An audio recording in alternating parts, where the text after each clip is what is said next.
பதினெண் சித்தர் போற்றிகள் குருநாதர் திருவடிகள் போற்றி.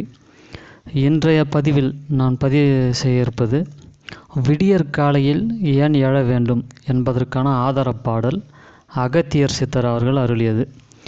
நம்ம எல்லாருக்கும் தெரிஞ்ச ஒரு விஷயம், விடிய காலையில் எழுந்தால் நல்லது, காலையில் எழுந்தால் நல்லது, எதை செஞ்சாலும் காலையில் சீக்கிரம் எழுந்து செஞ்சால் நல்லது, யோகம் பண்ணும்போது காலையில் எழுந்து பண்ணணும், ஆரம்ப காலகட்டத்தில் எந்த வேலை செய்தாலும் விடியற் காலையில் பிரம்ம முகூர்த்தத்தில் செஞ்சால் வெற்றி நிச்சயம். இந்த மாதிரி பல கருத்துக்கள் உண்டு.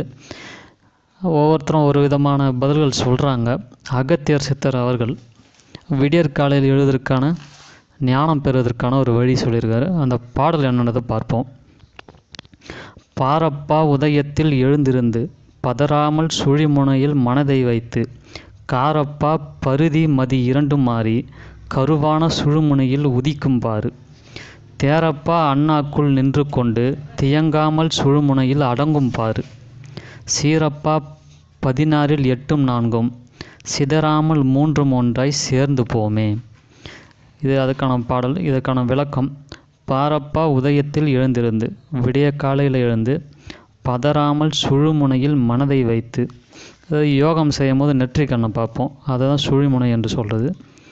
காரப்பா பருதி மதி இரண்டும் மாறி, பருதி மதி என்பது மதி என்றால் நிலா சந்திரன், பருதி என்றால் நட்சத்திரம் சூரியன் என்று பொருள் உண்டு. பருதி மதி என்றால் சூரியன் சந்திரன், இரண்டும் மாறி. இது ரெண்டும் விடிய காலம் இருந்தால் மாறிடுமா? அப்படி இல்லை. சூரிய மதின்றது சூரியன் என்றது சூரிய கலை, சந்திரன் என்றது சந்திர கலை, வடக்கலை பெண்கலை, வடக்கலை இடங்கலை, இப்படியும் மாற்றி சொல்கிறது உண்டு.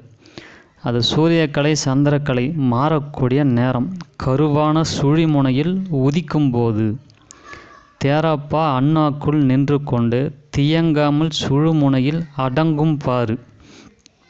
விடியற் காலையில் அந்த பிரம்ம முகூர்த்த நேரத்தில் நம்ம எழுந்து செய்யும் போது இந்த சூரியக்கலையும் சந்திரக்கலையும் யோகம் பயிலும் போது ரொம்ப எளிமையான முறையில் வெகு விரைவாக சுழுமுனையில் அது அடங்கிவிடும் என்று சொல்கிறார்.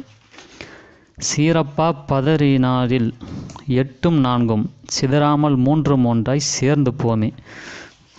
இந்த மாதிரி விடிய காலை செய்யும் போது 16 8 4 சிதறாமல் 3 ஒன்றாய் சேர்ந்து போமே அப்படின்னு சொல்லியிருக்கார். அதிகாலை எழுந்திருந்து காலை கடன்களை முடித்த பின்னு பதட்டம் அடையாமல் மூக்கின் நுனியில் என்று சொல்லக்கூடிய நெற்றி கண்ணில் மனதை வைத்து பயிற்சி செய்யணும். இடக்கலையாகிய சந்திரக்கலையும் பெண்கலையாகிய சூரியக்கலையும் இவனால் மூச்சு வெளிவரும்போது உள்நாக்கில், அதாவது உள்நிலை ஞானக்கண் இந்த மாதிரி சொல்கிறாங்க, நிலைக்கும் போது சுவாசம் அசையாமல் நிற்கும். பிராணயாமம் இந்த நேரத்தில் செய்கிறது அதுக்காக தான். அப்போது சக்தியும் சிவமும் அண்ணாக்கில் வட்டத்துக்குள் அடங்கும். வட்டம் என்னது? 1000 தாமரைகள், 1008 தாமரைகள், சக்கரம், இந்த மாதிரி சில வார்த்தைகள்லாம் சொல்கிறது உண்டு.